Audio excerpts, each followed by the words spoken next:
O meu nome é Guimário, 2 anos de nascimento, tenho uns 54 anos. Minha formação é em História da Universidade Federal da Bahia. Sou professor da rede privada, da rede pública também. E já fiz alguns trabalhos como professor para a Universidade Federal da Bahia.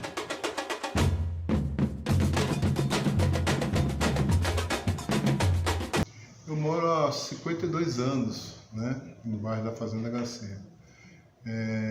Eu nasci no bairro de Jovelho de Brotas, e com 1 ano de idade eu vim aqui para a Fazenda Garcia. É bom a gente delimitar bem as fronteiras, e a questão até de identidade. Eu nasci na Fazenda Garcia, eu não nasci no Garcia. Tá? O Garcia, para a gente que mora aqui há um bom tempo, o Garcia tem um limite, que seria da entrada do Campo Grande até mais ou menos o Colégio Antônio Vieira, ali a Rua dos Protestantes, onde ficam as pessoas que têm o maior poder aquisitivo. Do Edgar Santo até o final de linha, entre a praça, etc., ali seria a Fazenda Garcia.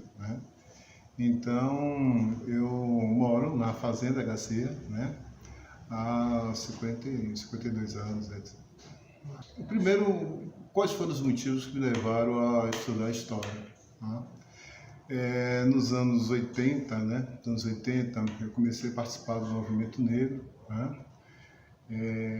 Eu acompanhei muitas discussões, muitos debates. Naquele momento, o movimento negro ainda estava gritando, contra o mito da democracia racial, era mais a denúncia, contra o racismo. E aí eu ia para alguns seminários, onde eu tive professores excelentes, Então eu era bem mais jovem, mas eu via aquelas pessoas falando de África, falando de racismo, E isso eu fiquei muito impressionado. E quando eu terminei meu ensino médio, e aí eu resolvi estudar História, principalmente História da África. E 1 ano depois eu peguei 1988, centenário da abolição do trabalho escravo.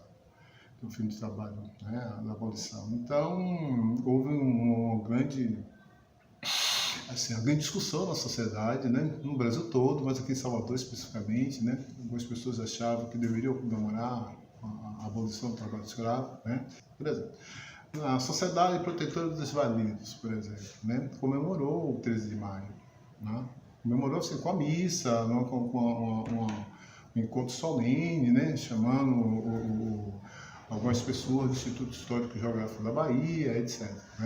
Do outro lado, estava lá o movimento negro, Quando eu falo movimento negro, não é MNU, é também o MNU. Mas tinha o Nigel-Can, o Núcleo Cultural Afro-Brasileiro, vários grupos, que fizeram uma grande manifestação, uma grande passeata, reuniu mais de 5 mil pessoas, dizendo não à abolição, dizendo não à falsa abolição. E eu no meio disso tudo, Então, quando entrei na faculdade, eu já sabia mais ou menos o que eu queria estudar, além de estudar História, toda a história eurocêntrica, até hoje, totalmente eurocêntrica. E naquela época era difícil você estudar a História da África, Tinha uma professora, que ela foi fazer o doutorado na França e depois ficou sem matéria. Na época tinha o professor Ubirajara, que a gente chama de Bira Gordo, Ele era um professor também da época, mas todos esses professores que conheciam um pouco mais da cultura negra, etc., eles não estavam na França estudando, etc. Então, eu ia aprender com quem? A gente aprendeu com quem a história do negro? Com o movimento negro. O movimento negro educa, Educa e muito. E aí foi aí que eu ouvi falar de Zumbi de Palmares, de Acotirene, de falar das várias resistências, da revolta dos malês, da revolta dos búzios, Olodum, no seminário sempre em agosto, tinha um festival de música falando sobre a revolta dos búzios, etc. Então, eu fui na academia, vai me dar algumas metodologias, um acesso a alguns livros, Eu me lembro que o professor Vivaldo da Costa Lima me mostrou alguns livros. Eu tive algumas professoras, a professora Marli Geralda e outros que percebiam meu interesse por estudar a história da África. Então, não foi a universidade possibilitou eu ter o contato com essas pessoas que vão me dar, né, um caminho para estudar, né? Mas o grande aprendizado mesmo, eu já vim me formando dentro do movimento negro, dentro desses seminários aí. Depois eu entro na universidade, quando eu entro na universidade, a história, né? A história é o quê? Desde Tutu aqui, Olodum, falando sobre o Egito, e um ano depois você está da abolição, né? E aí, para você só para ter ideia dessa questão da graduação, em 90, quando eu estava saindo da universidade, a gente recebeu o Nelson Mandela aqui. Tá? Então eu acompanhei tudo isso. A questão do 20 de novembro, né, como foi constituída essa data, que foi constituída pelo movimento negro brasileiro, né? Até 1988, né, se comemorava, se lembrava, né, principalmente nas escolas, a assinatura da Lei Áurea, né, a Princesa Isabel, né, se lembrava, se comemorava. Tinha até entidades do movimento negro, né, que faziam alusão a essa data, né. Então, em 1988, estava se comemorando, lembrando, festejando, ou protestando, né, os 100 anos da assinatura da Lei Áurea. Tá? Então, assim, como eu falei antes, uma parte do Brasil comemorou, né, e outra parte protestou, né. E aí, aqui em Salvador, houve uma grande passeata, né, e houve vários seminários para organizar isso, onde vai negar a Princesa Isabel, né, além de denunciar o racismo, a falsa democracia racial, etc. Teve um ato simbólico, né, que foi, essa ideia foi de Raimundo Bujão. Uhum. A ideia era o seguinte: quando chegasse na praça, a passeata saia do Campo Grande até a Praça Municipal. Quando chegou na Praça Municipal, né, se queimou o retrato da Princesa Isabel e, ao mesmo tempo, vai surgir a imagem do Zumbi de Palmares, né? Esse projeto teve o apoio dos estudantes da Escola de Belas Artes, né? Então foi feito isso, né? Então o movimento negro estava dizendo o seguinte, né? A Princesa Isabel não é nossa heroína, nosso herói é Zumbi dos Palmares. Então, a partir daí, começa a se reforçar o 20 de novembro. E o 13 de maio, ele vai caindo no esquecimento. Tá?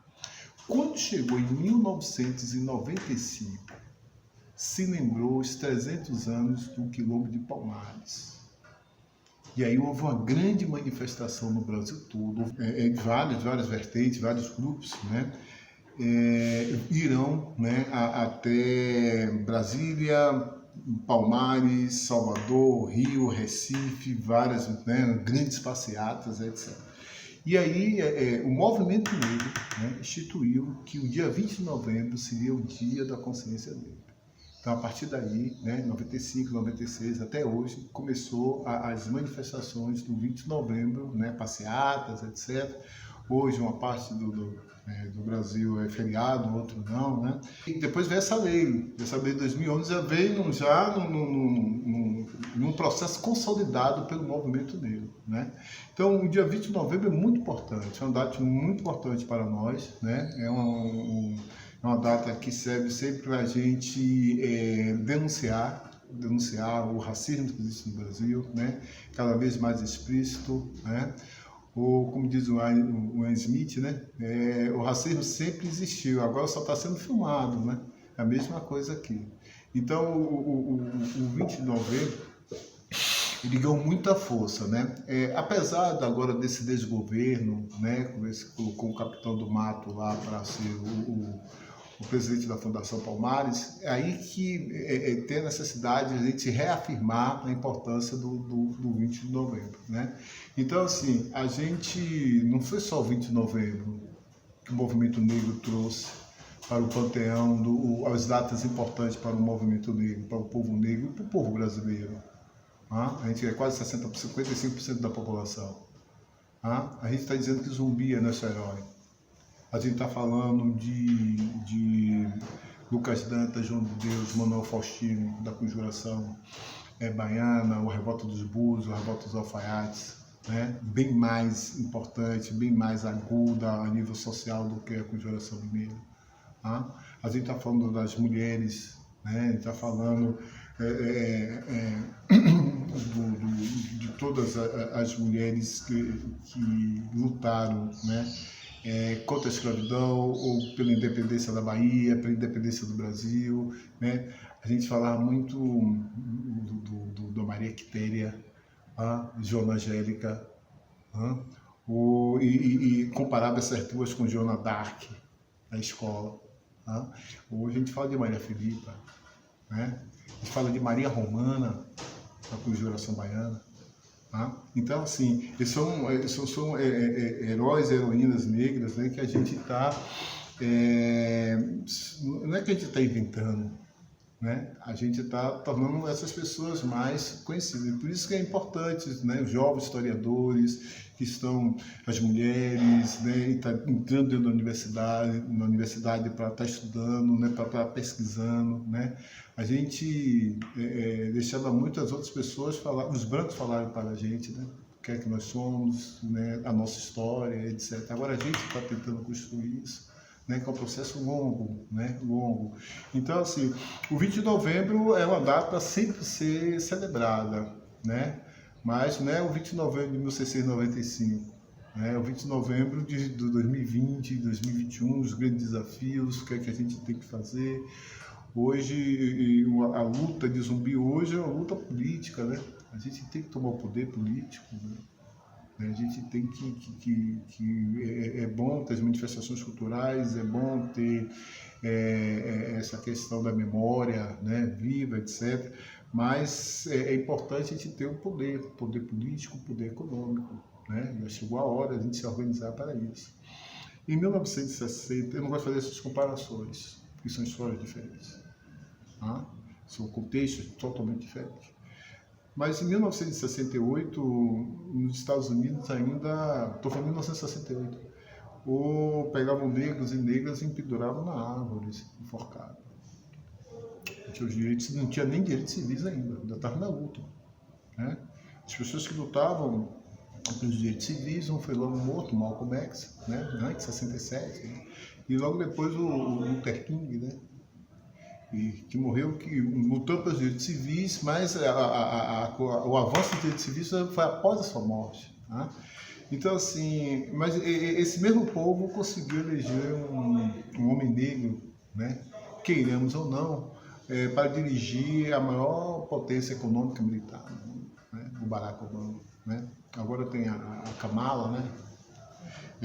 Então, assim, eu sempre, assim, quais foram as referências que nós tivemos, né, dos Estados Unidos, por exemplo, né?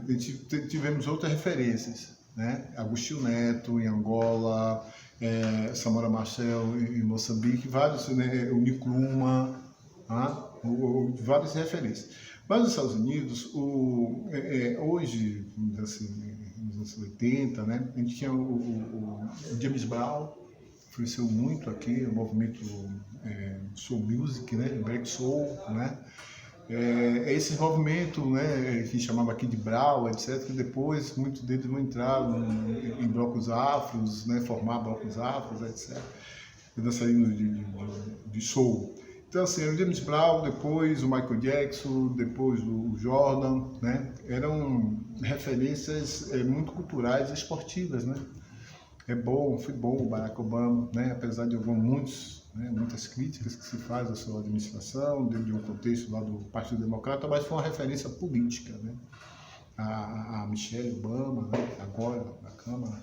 Então, assim, essas pessoas, essas referências, né, de Zumbi, do Ganga Zumba, do Lucas das Virgens, Manuel Faustino, Dandara, né, das grandes mulheres, né, o que é importante, né, principalmente para educar os nossos jovens, né? Você tem referências de antepassados, seus antepassados, né, como guerreiros e guerreiras, em várias vertentes. Então, o 20 de novembro tem que ser sempre lembrado, sempre comemorado. Por exemplo, assim, porque eles comemoram, Por exemplo, os gaúchos até hoje comemoram o Dia da Farroupilha. Inclusive tem uma comemoração em Salvador, porque o Bento Gonçalves, um dos farrapos, ficou preso aqui no Forte São Marcelo. Eles comemoram aqui no Centro Gaúcho de Tradições Gaúchas, eles comemoram. Né? Os japoneses não tem o Dia da Cultura Japonesa, né? Não é só na Liberdade, lá em São Paulo. Né? Em São Paulo porque tem a maior colônia japonesa fora do Japão. Não, mas não é só lá. Eles comemoram aqui também. Você chega em Vitória da Conquista, quem cuida dos hortifrutícolas, café, são os japoneses. E eles comemoram, né? Então, assim, os alemães, os descendentes alemães, né, eles comemoram o Oktoberfest, né, aquela questão da dia da cerveja, aquelas festas, suas tradições, salsichão, eles comemoram, né? Porque a gente não pode comemorar. Tá? Essa semana mesmo, no jornal, estava mostrando uma réplica da caravela Santa Maria. Tá? Foi uma das três que Cristóvão Colombo chegou nas Antilhas, né? Em São Domingos, né? Entre aspas, descobriu a América. Então mostrou na televisão, está aqui em Salvador, né? E está indo para as Antilhas. Né? Então é você reforçar aquela memória do colonizador. Sempre, sempre, né? E porque a gente não pode ter nossas referências de luta, etc. E a gente que tem que fazer, a gente não vai esperar por ele. A gente não vai esperar a Jéssica Senra falar das nossas coisas. É a gente que tem que falar.